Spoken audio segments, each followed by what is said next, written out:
Hello guys, आज हम करेंगे स्कूल ऑफ मैनेजमेंट थॉट्स, जो आपके यूजीसी नेट पेपर 2 का लेबर वेलफेयर का यूनिट फर्स्ट है। ठीक है, इसके अंदर जो डिफरेंट अप्रोचेज है वो हम करेंगे।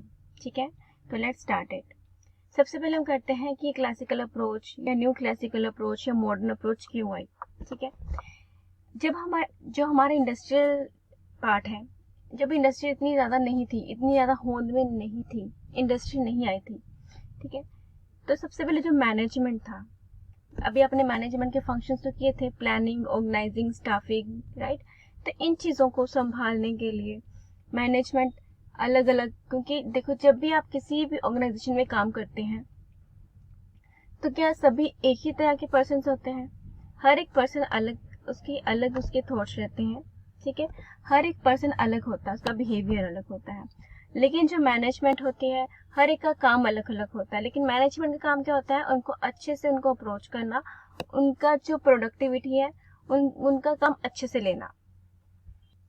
तो जैसे जैसे इंडस्ट्री डेवलप होती गई, ठीक है, तो मैनेजमेंट को भी डेवलप होना था। अगर आपका इंडस्ट्री डेवलप हो रहा है, मैनेजमेंट डेवलप होगी, तो जो इन स्टेजेस आए, ये डिफरेंट स्टेजेस को हमने 3 पार्ट्स के अंदर, मीन्स 3 अप्रोचेस के अंदर डिवाइड किया। पहले मैनेजमेंट को कहते हैं हम classical approach, right. Second approach को कहते हैं हम new classical approach, and third को कहते हैं द मॉडर्न अप्रोच।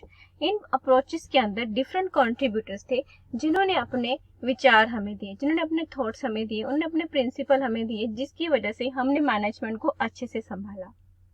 राइट, इतना क्लियर हुआ? तो आज हम करेंगे first approach, the classical approach. बहुत सिंपल है गाइस, आपने ऐसा नहीं है कि आपने इसको रट्टा लगाना है। आप डेली लाइफ में अपना मैनेजमेंट देखते होंगे, ठीक है। जरूरी नहीं कि आप किसी ऑर्गेनाइजेशन, आप हर टाइम किसी ना किसी ऑर्गेनाइजेशन का पार्ट रहते हैं। इवन आप स्कूल में पढ़ रहे हैं तो स्कूल आपकी ऑर्गेनाइजेशन है, आप कॉलेज में पढ़ रहे हैं, ठीक है, तो हर एक ऑर्गेनाइजेशन का आप पार्ट रहते हैं। तो इसीलिए आपने उस समय जब ये चीजें रीड आउट करोगे तो आपने एज अ पार्ट इन चीजों को समझना है, तो आप बहुत इजीली इसे अंडरस्टैंड कर पाओगे। ठीक है, तो जैसे हमने पढ़ा, हमने सबसे पहले अप्रोच कौन सी पढ़ी है? मैक्स वेबर की। आपने इनके नाम भी याद रखने हैं, very important. It was Max Weber who pronounced the bureaucratic theory of organisation and management. इन्होंने क्या कहा है कि वो मैक्स वेबर ही थे जिन्होंने ऑर्गेनाइजेशन और मैनेजमेंट और अफसरशाही के सिद्धांत को आगे बढ़ाया। ठीक है, the term bureaucracy has been widely used with the invidious connotations directed at government and business.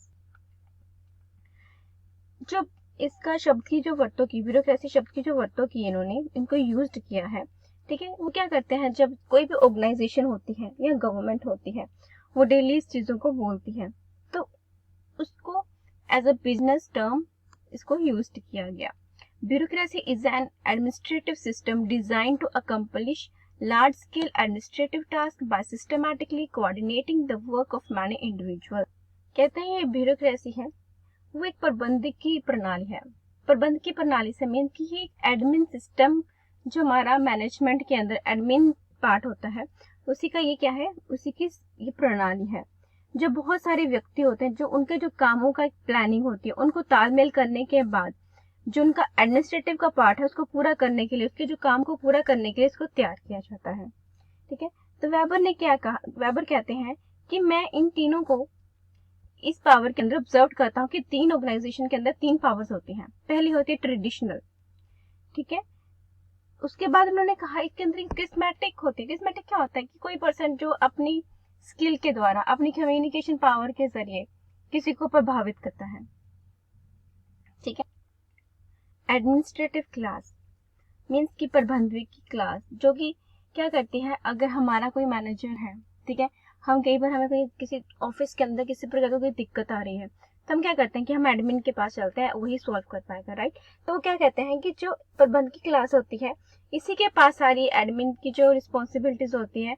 Bureaucratic organisation generally have administrative class, उनके पास एडमिन पावर क्लास होती है, responsible for maintaining coordination activity of the members.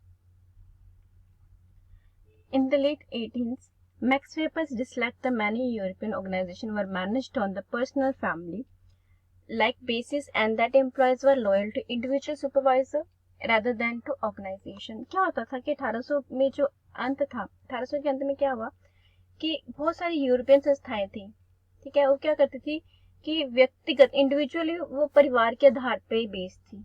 कर्मचारी क्या करते थे, जो उसका सुपरवाइजर था उसको ज्यादा खुश करते थे। इवन कि ऑर्गेनाइजेशन के अंदर क्या चाहिए, ऑर्गेनाइजेशन को क्या प्रोडक्टिविटी चाहिए, उनका क्या गोल है, उसके बजाय वो जो सुपरवाइजर था उसको खुश करने में लगे रहते थे, वो सुपरवाइजर के प्रति वफादार थे। तो वेबर से मानते थे कि संस्थाएं हैं, जो ऑर्गेनाइजेशन है, उनका इंडिविजुअली मैनेजमेंट होना चाहिए, ठीक है, उनको ऑर्गेनाइज करना चाहिए अच्छी तरीके से, फॉर्मली। तो जो उनका स्ट्रक्चर था, ठीक है, वो जो इम्पर्सनली उन्होंने फॉलो किया हुआ था, वे specific rules are followed was important. तो कह रहे कि जहाँ पे मैनेजमेंट होंगी वहां पे रूल्स होंगे जो कि बनाए जाएंगे, जो कि उनके लिए इम्पोर्टेंट होंगे। In other word, he did not think that authority should be based on the personality. ये तो कह रहे थे कि ऐसा नहीं होना चाहिए कि अगर मेरा ऑफिस है तो मेरा ही सारा रूल चलेगा, जो जैसा मैं कहूँगा वैसा ही होगा। ऐसा तो नहीं होना चाहिए ना। हो सकता है कि बार हम क्या देखते हैं कि हमसे जो छोटे होते हैं हमें अच्छी राय दे देते हैं, तो ऐसा तो नहीं होना चाहिए ना कि ये मेरा ही ऑफिस है, मैं ही बड़ा हूँ तो सिर्फ मेरी ही चलेगी, ठीक है। तो हमने पहले फंक्शन के अंदर पढ़ा था कि यूनिटी होना चाहिए हर एक के अंदर, चाहे छोटा है चाहे बड़ा है, हम एक दूसरे की राय लेके चलेंगे, हारमोनियस जो हमारा है, हम इकट्ठा मेल भाव के साथ हमारा संबंध रहेगा वहां पे ऑफिस में, तो हम अच्छे से काम कर पाएंगे, ठीक है। इतना क्लियर हुआ। उन्होंने कहा था, उन्होंने कभी नहीं सोचा कि जो भी अधिकार होता है वो किसी भी व्यक्ति के शख्सियत के आधार पे होना चाहिए, राइट, कि जो अगर किसी की अच्छी पर्सनालिटी है तो उसे अच्छा अधिकार मिल जाना चाहिए। मीन्स यूरोपियंस में पहले रंग पे या भेदभाव किया जाना वो गलत माना गया। ही thought authority should be something that was a part of person job and passed from individual to individual as one person left and other took over।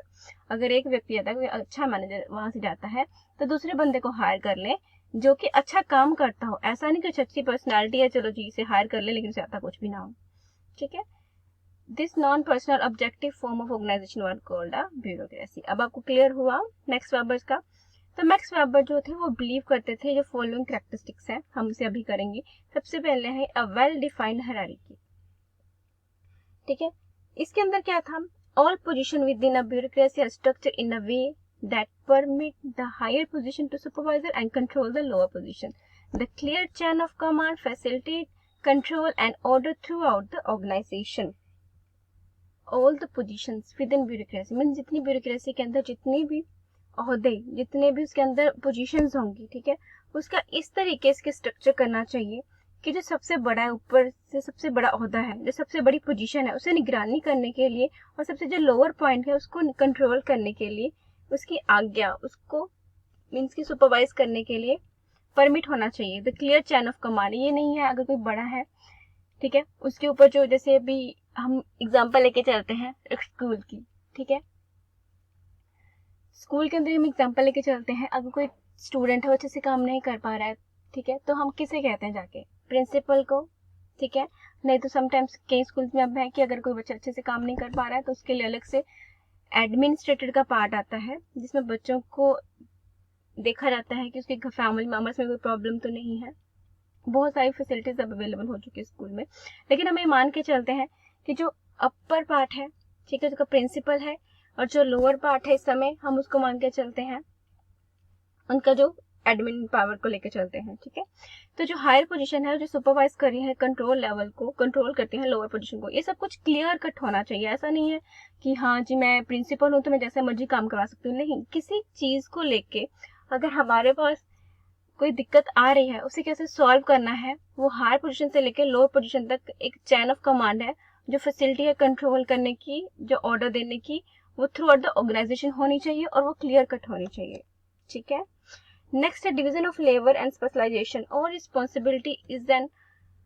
responsibility in an organization are specialized so that each employee has necessary expertise to do a particular task. हर एक labour जो होती है उसका जो define है, उसको जो हमने आपस में डिवाइड करना है, किसको क्या काम देना है, वो किसके आधार पर होना चाहिए, रंग रूप के आधार पे या उसके काम के या उसके स्किल के आधार पे, उसके वर्क के आधार पे होना चाहिए। तो यही उन्होंने कहा है। Rule and regulation, standard operating procedure govern all organization activity to provide a certainty and facilitate the coordination. किसी भी जगह पे अगर रूल्स एंड रेगुलेशन होंगे तो क्या हम अच्छे से काम कर पाएंगे?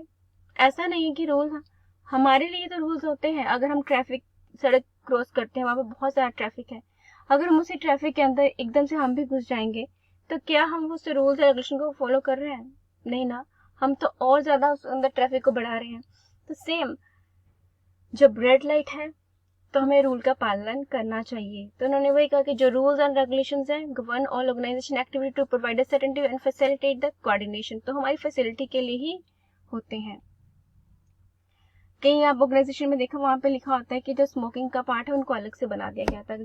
हर एक हम मना तो कर नहीं सकते, यहाँ स्मोकिंग करना मना है. हर एक की अपनी हैबिट है. अगर किसी ने स्मोक करना है तो उसके लिए डिफरेंट उसका एक छोटा सा रूम बना दिया जाता है, जिसे स्मोकिंग जोन कहा जाता है. तो उसमें वो स्मोक करता है, किसी को कोई दिक्कत भी नहीं आती. ठीक है, अगर वही कहीं बाहर करे जिसको किसी को प्रॉब्लम हो सकती है तो वो उसके लिए शिकायत करेगा. तो जो रूल्स एंड रेगुलेशन होते हैं किसके लिए होते हैं? वो हमारे लिए ही होते हैं. ठीक है. Impersonal relationship between manager and employee. Manager should maintain an impersonal relationship with an employee so that favouritism and personal prejudice do not influence the decision. Impersonal relationship between manager and employees ये maintain होना चाहिए. मान लीजिए आप किसी भी organisation के head हैं, आपका कोई रिलेटिव्स है जो आपको बहुत ही प्यारा है, आप चाहते हैं वो आपके अंडर काम करे. ठीक है, अगर आगे उसका कोई प्यारा व्यक्ति है वो अपने अंडर काम लेके आ सकता है, लेकिन जो अदर पार्ट है उस ऑर्गेनाइजेशन के जो काम कर रहे हैं, अगर ऐसे ही फेवरेटिज्म चलता रहा कि हाँ वो मेरा बंदा है, मैं उसे ही आगे बढ़ाता हूँ, तो जो बाकी बंदे हैं क्या वो काम करेंगे? आप एग्जांपल लेके चलो अपने स्कूल की. आपके स्कूल के जो टीचर है, मान लीजिए, अब ऐसा तो बिल्कुल नहीं होता है, टीचर अब अपने ही बेटे को या अपने ही किसी रिलेटिव्स को फर्स्ट कर दिया, लेकिन आप पूरा जोर लगा रहे हैं पढ़ने के लिए, लेकिन आप कभी आ ही नहीं पा रहे हो, आप अच्छे से पढ़ नहीं पा रहे हो, सिर्फ इसलिए क्योंकि वो उसकी फेवरेट स्टूडेंट है. तो क्या ये ऐसे में ऑर्गेनाइजेशन रन अच्छे से हो पाएगी? ऐसे अच्छे से आप पढ़ पाओगे? नहीं ना. तो ये चीजों को नहीं होना चाहिए जिसकी इन्फ्लुएंस डिसीजन, तो डिसीजन में भी वो रुकावट पैदा करती हैं. Competence not who you know should be basic. All the decision made in hiring, job assignment, promotion in order to be foster ability and merit as primary characteristic of a bureaucratic organization. Competence means आपके अंदर की योग्यता. ऐसा नहीं आप किसको जानते हो. should be basic on the all decision made in hiring. जब आप किसी चीज को या आपको कोई हायर करता है तो आपके अंदर जो क्वालिफिकेशंस है, आपकी जो क्वालिटी है, उसको देखने के बाद ही आपको उसका ऑर्गेनाइजेशन का पार्ट होना चाहिए. ठीक है. Record. A bureaucracy need to maintain complete files regarding all the activities. सभी रिकॉर्ड जितने भी होते हैं, किसी की रिटायरमेंट है, किसी की प्रमोशन है, ठीक है, ऑल द रिकॉर्ड्स क्या होना चाहिए? वो अवेलेबल होने चाहिए, मेंटेन किए होने चाहिए. ठीक है. आगे चल के इन्हीं रिकॉर्ड्स के लिए आपको बहुत सारे आगे बढ़ेंगे आप, लेकिन अभी के लिए हम सिर्फ इतना ही पढ़ते हैं मैक्स वेबर थ्योरी का. आपको इतने में क्लियर हुआ? वेरी सिंपल है मैक्स वेबर की थ्योरी. अगर इसमें कोई दिक्कत होगी तो गाइस आप प्लीज इसके लिए मुझे कमेंट कर दीजिएगा. ओके. अभी हमने इसके एडवांटेजेस एंड डिसएडवांटेजेस भी करने हैं.